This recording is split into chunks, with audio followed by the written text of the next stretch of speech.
On that freezing night in Manhattan, my taxi door opened with a heavy thud, and a 68-year-old woman climbed in, carrying bags that looked way heavier than just groceries. Her coat was simple, her hair was tied back in a rush, and her fingers were trembling as she adjusted her seatbelt. As we drove past Fifth Avenue, she looked out at the glowing shop windows and let out, without even warming up her voice, that there is this lie people tell us, that adult children always come back to their mothers. She took a short breath, pressed a bag against her chest, and finished by saying that hers kicked her out of the house after she became a widow. The traffic light turned red, the radio hissed softly, and her silence turned into a pressure inside the car, as if the next sentence was going to knock something over. She started describing the type of eviction that does not come with screaming matches, but with advice, spreadsheets, and polite phrases that cut deeper than insults.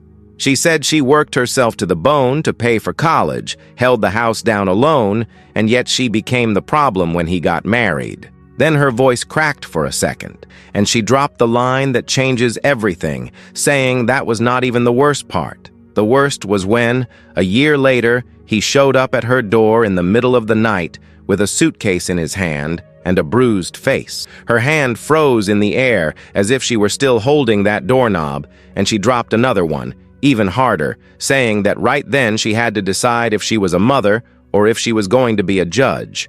What happened that night, and what she demanded of him before letting him in, is the kind of thing that separates those who survive from those who repeat the same cycle. On that cold November night, when Margaret got into my taxi carrying those heavy grocery bags, I realized there was something different about her. Her hands shook as she closed the door, and it was not the Manhattan cold cutting her skin. It was something else. She settled into the back seat, looked out the window at the lit-up skyscrapers, and let out a deep sigh. That was when she started talking, as if she needed to let out a pain she had been holding on to for too long. And I, having heard hundreds of stories in this seat, knew this one would be different. Margaret told me she lived in a 3-story brownstone in Brooklyn. You know those old houses with exposed brick you see in movies. She and her husband Robert bought that house in the 80s when it was still possible for a middle-class family to achieve that kind of dream. Nowadays, that same brownstone is worth over $2 million, but back then, it was just the home where they would build a life together, and they did. Every room in that house had a living memory. The bedroom where her son Michael took his first steps, the kitchen smelling like Sunday pancakes, the little garden where Robert planted tomatoes every summer. She stopped speaking for a few seconds, watching the city lights pass by the window, and I knew something heavy was coming because it is always like that. People pause before touching the wound. Margaret took a deep breath and continued, saying that when Robert died of a heart attack at 52, she was 48. Michael was in college, he was 20 years old, and suddenly everything changed. She was no longer a wife, she was a widow, alone, with a mortgage to pay and a son to finish raising. The house that used to be full of laughter turned into a silent echo of everything she had lost. I looked in the rearview mirror and saw her eyes were watery, but Margaret wiped her face quickly as if she was ashamed to show weakness. I have seen this before. People too strong to cry in front of others, the ones who carry the world on their backs and never complain, and they are exactly the ones who carry the deepest pains. She kept talking and I just listened, because sometimes that is what people need, someone to listen without judging, someone who does not interrupt the story with cheap advice or empty motivational quotes. Margaret told me that in that moment when Robert passed, she had to make a decision, fall apart or keep going, and she chose to keep going. But the price of that choice would be high, very high, and she did not know it yet. No one ever knows when they are entering a one-way street. We only find out when we have traveled too many miles and there is no way back, but she would only discover that later. Margaret squeezed the bags in her lap and continued speaking, her voice steadier now, as if retelling the story was a way to process everything she had lived through. She told me that right after the funeral she took 2 jobs. During the day, she worked as an administrative assistant at an accounting firm in Midtown. You know those huge buildings where people go in and out like ants? Well, she was one of those ants. At night, when everyone went home to rest, Margaret took the subway and went to clean commercial offices, floors, bathrooms, desks, glass, everything. She slept 4 hours a night, sometimes less. I asked if her son knew about this, and she shook her head. She never told him, never wanted Michael to carry any guilt. She lied when he asked if everything was okay, said his father's life insurance had left enough, that she was fine, which was a lie because the insurance barely covered the funeral and some overdue bills. Margaret held everything together alone, like a dam holding back an entire river, and dams, when not taken care of, end up cracking. But she did not think about that. She only thought about keeping her son in college, about giving him the future Robert would have given him. She paid for the entire college tuition, economics and business at NYU. Do you know how much that costs? It is over $50,000 a year. Margaret worked from sunrise to sunset, saved every penny, cut expenses on everything, stopped going to the hairdresser, stopped buying new clothes, ate rice and beans almost every day. Also, Michael would not have to work while he studied. All so he could have what she never had, opportunity. And you know what is saddest? It is that sacrifices like that are almost never recognized. People only see the final result, never the price paid for it. Margaret told me that when Michael graduated, she cried with pride at the ceremony, standing alone in the audience amidst hundreds of whole families. She held a framed photo of Robert, looked at the photo, and whispered that they did it. I felt a tightness in my chest when she said that, because I understood she had not done it alone. She carried Robert inside her in every decision, in every sacrifice. It was as if he were still there, invisible but present, and in a way he was. Because true love does not die when the person leaves. It stays imprinted on the choices we make afterward. When she finished telling this part, silence took over the taxi. I looked in the rearview mirror and saw Margaret looking at her own hands, as if she were reliving every sleepless night, every double shift, every time she held back tears so as not to worry her son. And then she said something that marked me. She said, "You know, driver, we think sacrifice generates gratitude, but it does not always. Sometimes it just generates expectation." I did not answer because I already knew what was coming next, and it would not be pretty. Margaret took a deep breath before continuing. The taxi had already covered a few blocks, but it was as if time had stopped inside that car. She told me Michael met Vanessa at work. She was a marketing manager at a tech startup. Beautiful, ambitious, from a wealthy family in Connecticut. The kind who grow up in houses with pools, who spend summer in Martha's Vineyard, who never had to worry about rent prices. Margaret said that at first she was happy her son had found a smart, successful woman. She thought it was everything a mother could want for her son. But after the first dinner at her house, something changed. Vanessa arrived with Michael that night, and Margaret had set the table with care, placed the embroidered tablecloth she kept for special occasions, and made the pot roast Michael had loved since he was a kid. She was nervous, but excited. She wanted to make a good impression. When Vanessa walked in, she looked around with a polite but cold smile, that kind of smile that does not reach the eyes. She commented on the vintage charm of the house, and Margaret thanked her, but caught the tone because vintage was code. It meant old, outdated, something past its time. It was a polite way of saying that house was not up to her standards. During dinner, Vanessa spoke very little to Margaret, directing her questions always to Michael, as if she were just the owner of the house, not his mother. Margaret tried to make conversation, asked about Vanessa's family, about work, but the answers were short, cutting, polite but distant. I know that type of person, the ones who look at you and immediately put you in a box, already deciding if you are relevant or not. And Margaret, in Vanessa's eyes, clearly was not. She was just an obstacle, something to be managed. After that dinner, Margaret was left with a tightness in her chest she could not explain, a mother's intuition perhaps, or just the feeling that she was about to lose something. The wedding was held at Vanessa's family yacht club in Greenwich, a huge place with an ocean view, impeccable decor, imported flowers. Margaret wore a dress she had bought on sale, simple, discreet. While the other women wore expensive jewelry and talked about investments, trips to the Hamptons, and renovations on their second apartments, Margaret stayed quiet in a corner, smiling, shaking hands.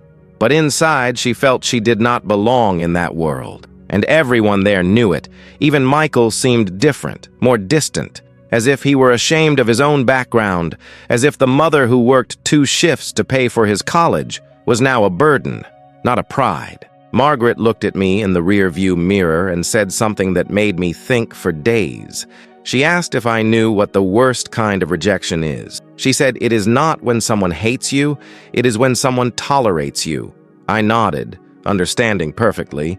Vanessa did not hate Margaret. She just tolerated her, and that in a way was worse. Because hate is still a feeling, tolerance is indifference. It is being treated like an old piece of furniture that is still useful, but would be better if replaced.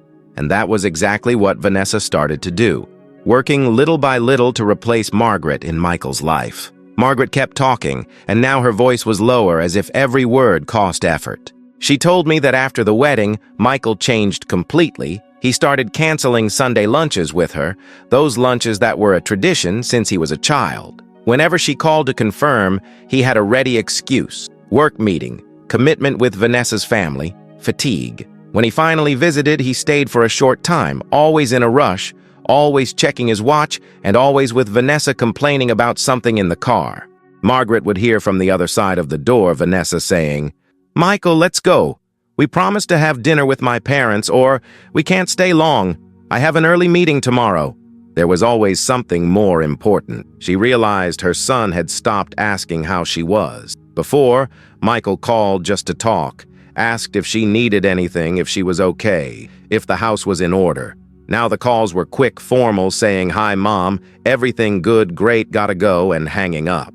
The visits turned into an obligation, not affection. I have seen this happen so many times. People who get married and forget where they came from. Not because they are bad, but because someone plants in their head that looking back is delaying the walk forward. And slowly they believe it. Slowly they forget they did not get where they are alone. Margaret told me about an episode that hurt particularly bad. It was her birthday. She called Michael and suggested they come over for dinner. She would make his favorite dish. They could talk, be together. On the other end of the line, Michael fell silent, and she heard a whisper. Vanessa was there. Michael came back to the phone and said, "Mom, we are really busy. Maybe another day." Margaret insisted, saying, "Michael, it is just a dinner. I have not seen you properly in months." He sighed, impatient, and said he would see what he could do and call her later. He never called. Margaret spent her birthday alone, eating a cake bought from the market, looking at old photos scattered on the table. I asked if she had confronted her son about this, and Margaret shook her head. She said she was afraid of seeming needy, afraid of being seen as that clingy mother who does not let her son live his own life. You know what is sad about that? It is that Margaret was being conditioned to feel guilt for wanting the presence of her own son, as if asking for attention was absurd, as if a mother's love was a nuisance. And while she blamed herself, Vanessa continued working behind the scenes, building a narrative where Margaret was the problem. The old lady who did not accept that her son had grown up, the nag who did not understand they had other priorities now. Margaret looked out the window and said softly, "You know when you realize someone has changed, but you still don't want to accept it, because accepting it would be admitting you lost that person. And losing a child without them having died is one of the strangest pains that exist." I felt that in my chest because she was right. Michael was still alive, healthy, successful, but to Margaret, he no longer existed as a son. He existed as a polite stranger. And the worst was still to come. Margaret squeezed the bags in her lap again. That gesture had already become a pattern. Whenever the story got harder, she squeezed something as if she needed to hold on to something so as not to fall apart. She told me Vanessa started planting seeds in Michael's head. It was nothing direct. It never is. Manipulative people do not attack head-on. They undermine you little by little until you don't even realize you are thinking with their head. Vanessa would drop subtle comments like, "Your mother lives alone in that huge house. Don't you think it's dangerous?" Or, "She is getting old, Michael, and those stairs are steep. What if she falls?" Michael, in the beginning, defended her, said his mom was fine, that she had always lived there, but Vanessa was persistent. She insisted every day a phrase, every day a fake concern. Then came the comments about money, asking if he had thought about how much that house is worth, money that could be invested, generating returns. Vanessa worked with numbers. She knew how to speak the language that convinces, showing charts, calculations, projections. She said Margaret was sitting on a fortune while living counting pennies, that it made no sense, that the best thing for her would be to sell, live in a smaller, safer place, and have financial peace of mind. And you know what is worse? All that sounded reasonable. It even seemed like it was for Margaret's own good, but it wasn't. It never was. It was for Vanessa's good because part of that money, somehow, would end up benefiting her and Michael. Margaret told me that Michael, who was always close to his mother, started seeing everything through Vanessa's eyes. The house was no longer the childhood home. It was a poorly utilized financial asset. Margaret was no longer the mother who sacrificed everything. She was a stubborn old woman clinging to the past.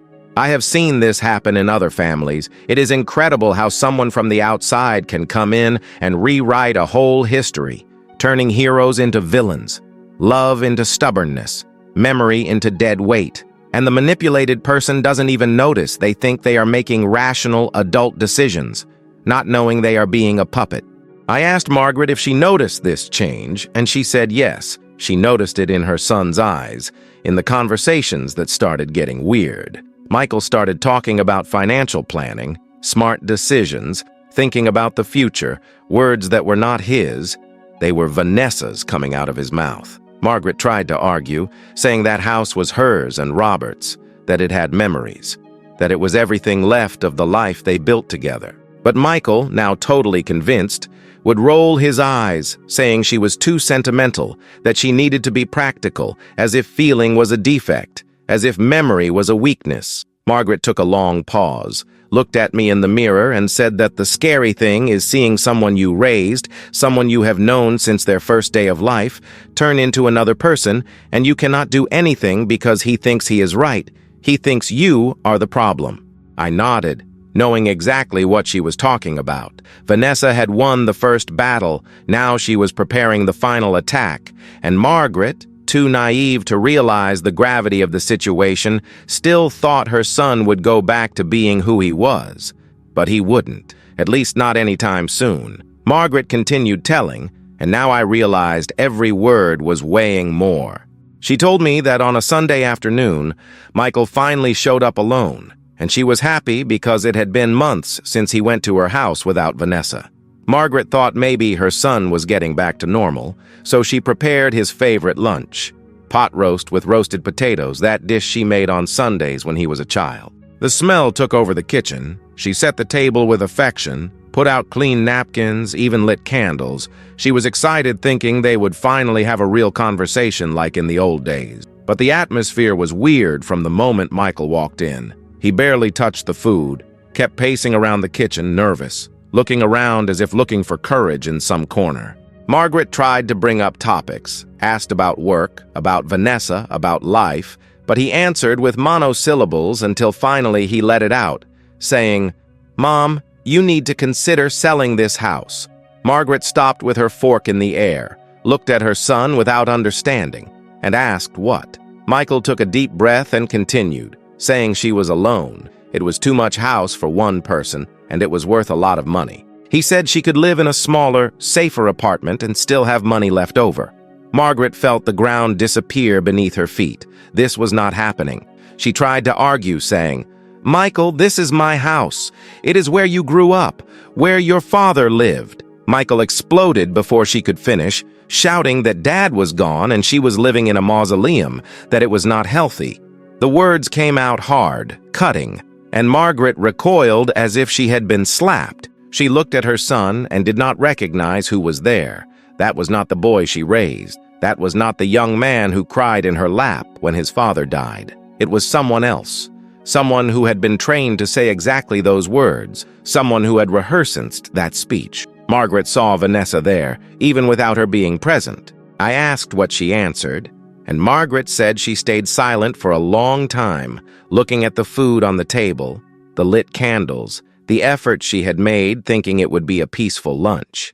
And then she said, with her voice trembling, "Michael, Do you know what this house represents? Do you know how many nights I worked to keep it so you could grow up here?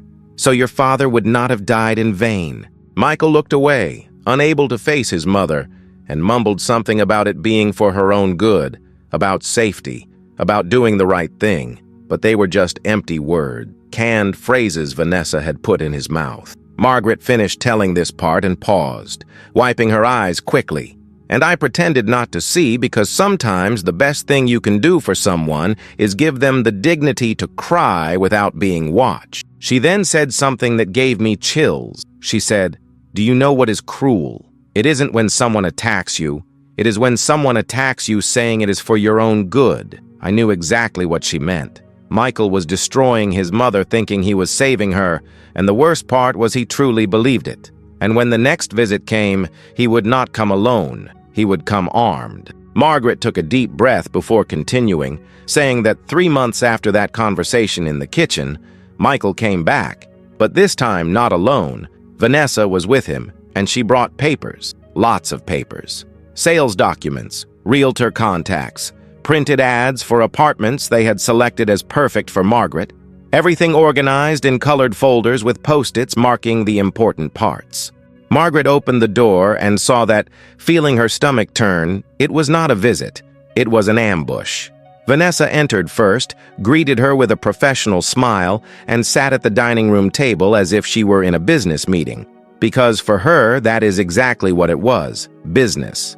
Vanessa conducted the conversation like a corporate presentation, opened the folders, showed the numbers, explained the calculations, saying, "Margaret, we did all the studies. With the sale of this house, you will have financial security for the next 20 years easily." She pointed out that these apartments were smaller, safer, had 24-hour doormen, elevators, so she did not need to climb stairs anymore, saying it was the best thing for her. She spoke slowly as if Margaret were a child needing a simple explanation, while Michael stood to the side, silent, avoiding his mother's eyes, looking at the floor, at the papers, anywhere but at her. Margaret realized he was ashamed, but not enough to stop. Margaret looked at those papers scattered on the table where she and Robert dined every night, where Michael did his homework, where they celebrated birthdays, Christmases, graduations, and now it was covered in documents asking her to give up all of that. She looked at her son, the boy she rocked, fed with her own exhaustion, raised alone after Robert left, and she did not recognize who was there. That man in a well-cut suit, combed hair, married to an ambitious woman, that was not her son, it was a stranger. Margaret closed the folders and pushed them back, saying she would not sign. Vanessa sighed, a long, impatient sigh like someone dealing with a stubborn person who does not understand their own good, and said, "Margaret, you are being selfish. You are thinking only of yourself." The words came out calm but sharp as a blade, and Margaret felt it like a slap in the face. Selfish, her, the woman who worked 2 jobs, slept 4 hours a night, gave up everything to give her son what he needed, was being called selfish for refusing to hand over the last thing she had. Michael finally looked up and said, "Mom, Vanessa is right. You need to think rationally, as if love were irrational, as if memory were stupidity." Margaret looked at me in the mirror and said something I will never forget. She asked if I knew the difference between convincing and manipulating, saying convincing respects your decision even when you say no. Manipulating punishes you until you say yes. I nodded, knowing exactly what was coming next. Vanessa and Michael were not going to accept the no. They were going to squeeze. They were going to suffocate. They were going to turn Margaret's life into hell until she gave in. And if she didn't give in, well, they had a plan for that too. A plan that would destroy Margaret in a way she never imagined possible. Margaret continued speaking, and her voice was now broken, telling me that after that meeting in the living room, the visits stopped completely. Michael did not show up anymore, called rarely, always tense, always demanding a decision, asking if she had thought about what they discussed. It was always the same question, and Margaret tried to change the subject, asked how he was, if he needed anything. But Michael would cut her off saying, "Mom, don't call me if it isn't to talk about the house." And he would hang up. Every call was pressure, guilt, manipulation. and Margaret started being afraid to answer the phone, watching her son's name appear on the screen with her heart tightening, not knowing whether to answer or not. When she answered, it was worse. When she didn't, the guilt ate her up inside. Vanessa was pregnant now, and they used that as a weapon. Michael would call and drop comments like, "We're going to need space for the baby, Mom. Don't you want to help your grandson?" Margaret felt the trap closing. How could she say no to a grandson who hadn't even been born yet? How could she be seen as the selfish grandmother refusing to collaborate? Vanessa had built the perfect narrative. If Margaret sold the house, she would be the collaborative mother, the loving grandmother. But if she didn't sell, she would be the stubborn old lady putting feelings above family. It was a game with no exit. Margaret was being emotionally suffocated, and no one but her realized it because on the outside, everything seemed reasonable, until Michael gave the ultimatum. It was a Tuesday afternoon. Margaret remembers exactly because she was in the kitchen making tea when the phone rang. She answered, and Michael was direct, saying, "Mom, I'm going to be clear. Either you sell the house and get a smaller apartment, or don't count on me anymore." He said he couldn't keep supporting her irresponsible decisions. Margaret was paralyzed, unable to believe what she was hearing. She asked, supporting, "Michael, I never asked you for anything," her voice trembling. Michael exploded on the other end of the line, saying, "Exactly, Mom, because you are too stubborn to accept help." And he hung up. Margaret stood there holding the phone, listening to the dial tone. The tea in the cup went cold, and she couldn't move. I asked if she tried calling back, and Margaret shook her head, saying she tried several times. Michael wouldn't answer. She sent messages, no response. A week passed, 2, a month, nothing. Margaret started to panic, thought about giving in, signing the papers, doing what they wanted just to have her son back. But something inside her screamed no, that if she gave in now, she would lose more than the house. She would lose herself. She would lose the last thing Robert had left, and she would lose respect for who she was. But holding that position cost dearly, very dearly, costing sleepless nights, crying fits, absolute loneliness. That was the last conversation between Margaret and Michael for 8 months. 8 months of silence, 8 months without seeing her son, without knowing how he was, without participating in Vanessa's pregnancy. Margaret looked at me and said, "You know what is worse than being abandoned?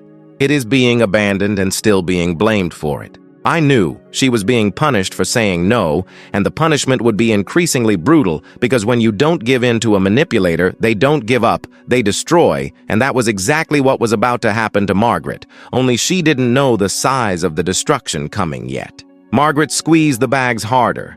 This part of the story was clearly the most painful. She told me that, alone and emotionally destroyed, she started to slip. She didn't sleep anymore, stayed awake all night staring at the ceiling thinking about her son, about the grandson who was going to be born and who she might never meet. She started missing work, crying in the bathroom during shifts. Her boss warned her once, twice, 3 times, and on the 4th, she was fired. She lost one of her jobs, the salary that was already tight became insufficient, and the household bills started to pile up. First electricity, then water, then the mortgage. The mortgage that was almost paid off, with only 3 years left, 3 years after decades of paying. She tried calling Michael to beg for help, not for money, just to hear his voice, to know she still had a son, but he didn't answer. Margaret sent messages saying, "Michael, please call me. I need to talk to you," nothing. She wrote, "Son, I'm going through a hard time." Read, no reply. "Michael, please don't abandon me." Nothing. The silence was deafening. Margaret started to understand that Michael had made a choice, and the choice had not been her. The bank started sending letters, overdue notices, foreclosure threats, judicial notifications, and Margaret opened the envelopes with trembling hands. She tried to renegotiate, but without the second job, without proof of sufficient income, there was nothing to be done. Until the final letter arrived, mortgage foreclosure, 30 days to vacate the property. Margaret read that sitting in the kitchen, at the same table where Robert drank coffee every morning, where Michael did homework, where she had served the last lunch for her son. 30 days, 3 decades of life summarized in 30 days. She started packing alone, putting her whole life into cardboard boxes. Every object was a memory. The aprons she used to make Sunday pancakes, the picture frame with the wedding photo, Michael's toys she kept in the attic, everything in boxes, everything being dismantled, everything dying. On moving day, Margaret waited, hoped Michael would show up. Even after everything, she still hoped. She thought maybe at the last moment he would turn back, knock on the door and say it had been a mistake, that he was there to help, but he didn't come. Do you know what he was doing that day? Margaret saw it on her phone. Vanessa had posted a photo on Instagram, baby shower, blue and white decor, balloons, dessert table, smiling friends. Michael was there, arm in arm with Vanessa, smiling for the camera, while his mother packed her life into boxes, sitting on the empty floor of a house about to be taken by the bank. He was celebrating. Margaret looked at that photo and something broke inside her, something that doesn't come back. She closed the phone and kept packing. The neighbors helped carry the boxes to the moving truck. Neighbors, not her son. Margaret walked out of that house for the last time and didn't look back, saying if she looked, she would collapse right there. She got into the truck and left, leaving behind 3 decades of memories, the garden where Robert planted tomatoes, the room where Michael took his first steps. She left everything and took only the pain and some boxes. Margaret looked at me and said, "You know what kills isn't losing things. It is losing and realizing that the person who should be by your side was celebrating." I didn't answer because there was nothing to say. What came next would be even worse. Margaret told me she rented a tiny studio apartment in Astoria, Queens. It was what her money allowed, a room with a window facing the building next door. No view, no decent natural light, no garden, no memories, no Robert, nothing that reminded her of who she had been. It was just a space, 4 walls, a ceiling, a floor. Margaret entered there for the first time carrying 2 suitcases and some boxes, looked around and did not recognize her own life, from a 3-story brownstone to that, from decades of history to an empty and cold space. She sat on the floor because she didn't have furniture yet and cried until she had no more tears. Cried for what she lost, cried for the son who abandoned her, cried for the life that died. The days turned into a mechanical routine: wake up, work at the remaining job, come back, eat anything, sleep, repeat. There were no more special Sundays, no more pancakes, no more Michael calling to ask how she was. In fact, Michael didn't call, ever. Margaret looked at the phone, waiting. Every time it rang, her heart raced. But it was never him. It was an overdue bill, telemarketing, unknown numbers, never her son. On Sundays, she walked alone through the park, Astoria Park, near the East River, sitting on a bench watching families together, parents pushing strollers, grandparents holding grandchildren by the hand, laughter, hugs, life, and her there alone, invisible. Margaret tried to call Michael when she found out her grandson was born. She saw it on Facebook. Vanessa had posted a photo of the baby, name, weight, height, comments from hundreds of people congratulating.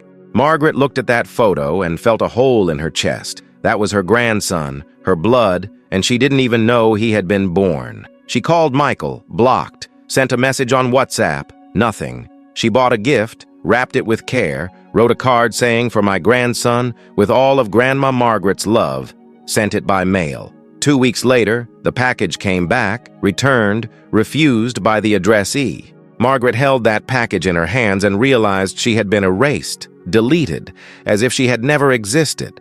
Vanessa had won completely. She didn't just remove Margaret from Michael's life, she erased her, made her son block his mother, refuse gifts, cut any tie. And the worst part, Michael let it happen. He consented, actively participated in it.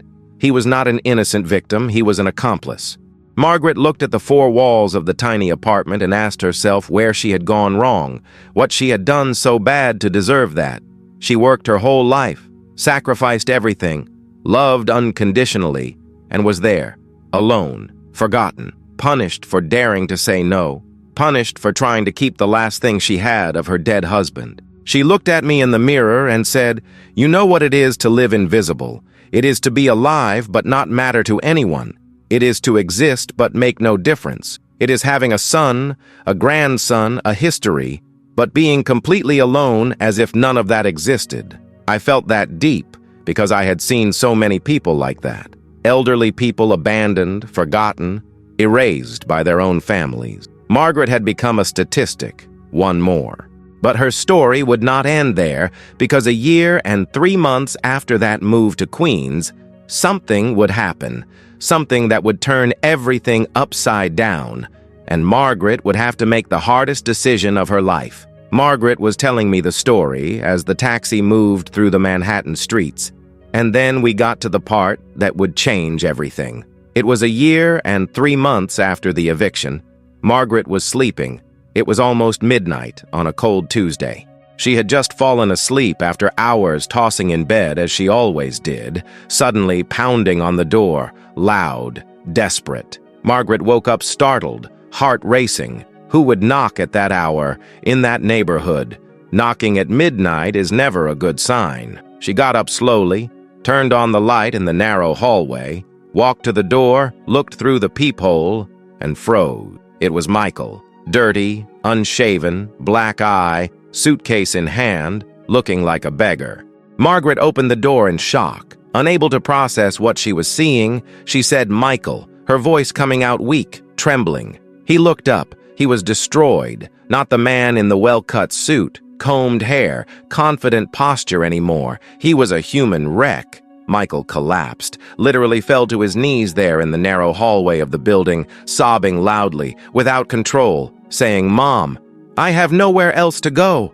The words came out broken, between sobs. Margaret stood paralyzed, all the nights crying alone, all the pain of the eviction, all the rejection, the returned gift, the phone block, the lonely birthday. Everything came back at once like a giant wave hitting her chest. She could close the door. She had every right. She could make Michael feel exactly what she felt, could leave him there on his knees begging without an answer, could turn her back and sleep. It would be fair. It would be deserved. But Margaret couldn't. Even after everything, she couldn't. She helped her son up, held his arm, which was trembling, brought him inside, sat him on the only sofa that fit in that tiny apartment. The same sofa where she spent Sundays alone staring at the void. Now she had her son there, broken, humiliated, lost. Margaret brought water. Michael drank with shaking hands. She waited for him to calm down, waited in silence, and then asked what happened. Michael started talking, and what came out was devastating. Vanessa hadn't just manipulated him to kick his mother out. She had been cheating on him for months with the startup partner, the guy she worked with daily, with whom she had meetings, business trips, professional dinners. Michael found out by accident, saw messages on her phone while she was showering, explicit messages, photos, plans. He confronted her, and Vanessa didn't even try to deny it. She looked at him with contempt and threw it in his face that she had married for interest, never loved him. The son born might not even be his. She asked for a divorce, kept everything. The house bought with part of the money from the forced sale of Margaret's brownstone, the car, custody of the baby. Michael was left with nothing. Margaret listened to everything in silence. Didn't interrupt, didn't judge, just listened. When Michael finished, he looked at her with the eyes of a lost boy, eyes of a scared child coming back to his mother after getting hurt far from home. He said, "Mom, I ruined everything. I betrayed you. Abandoned you when you needed me most, forced you to lose your house, blocked you, returned your gift. You have every right to send me away, I would understand." He lowered his head, waiting for the sentence. Margaret looked at that man, the son she raised who destroyed her, who now depended on her again. And in that moment, she needed to decide who she was, vengeful or different, monster or human, mother or victim. Margaret took a deep breath in that moment. Looked at her broken son in front of her. She could say so many things, could scream, curse, throw in his face everything he did, could make Michael feel the pain she felt for over a year, and it would be fair. But then she remembered something Robert used to say, that we don't choose what others do to us, but we choose who we become after that. Margaret looked at Michael and said the phrase that would define who she really was. She said, "You can stay, but not because you deserve it, but because I choose to be different from who you were to me." Because a mother doesn't abandon her son even when the son abandons the mother. Michael collapsed again in tears, hugged his mother, asked for forgiveness so many times the words turned into a whisper.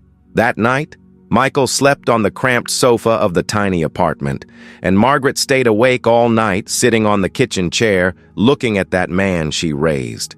She thought about everything that had happened, the lost house, the months of loneliness, the returned gift, the phone block, the pain of being erased from her own son's life. And yet there she was, giving shelter, giving water, giving presents, not because he deserved it, but because she chose not to become the monster that hurt her. She realized something profound that night. Forgiving was not forgetting. Forgiving was not pretending nothing happened. Forgiving was choosing not to let the hurt transform you into something you don't want to be. In the following days, Margaret saw Michael rebuild his life piece by piece. He got a job as a financial analyst at a smaller company. Nothing glamorous like before, but it was dignified. It paid the bills. He started going to therapy. Every Tuesday and Thursday he left the apartment early for sessions, and Margaret never asked what he talked about there, knowing her son needed to process the guilt, the manipulation he suffered, the wrong choices alone. Michael worked by day, came back at night, helped with apartment chores, washing dishes, sweeping the floor, grocery shopping, things he had never done when he lived in the brownstone, things Vanessa never allowed him to do because they had people for that. One day, months later, Michael looked at his mother while they were having dinner in the tiny kitchen space and said, "Mom, I will never be able to repay what you did for me twice." Margaret stopped eating, looked at her son, and answered something I will never forget. She told me in the taxi with watery eyes, saying, "You don't need to repay, Michael, just don't forget." He nodded, promised he wouldn't, but Margaret knew promises are easy. The hard part is keeping them when life goes back to normal, when the pain passes, when the memory of desperation fades. The hard part is remembering where you fell from when you are standing again. Margaret finished telling me that part of the story. The taxi was already arriving at her destination. She looked out the window and said, "Do you know what I learned from all this? That forgiveness isn't weakness. It is the hardest and strongest thing a person can do because forgiving requires you to be bigger than the pain, bigger than the anger, bigger than the desire for revenge, and very few people manage to be bigger than that." I nodded, knowing she was right. I pulled the taxi up in front of her building. Margaret grabbed her bags, opened the door, but before getting out, she turned to me and smiled for the first time since she got in the car. And in that smile, I saw something few people carry. Dignity, the kind no one takes from you no matter what they take from you.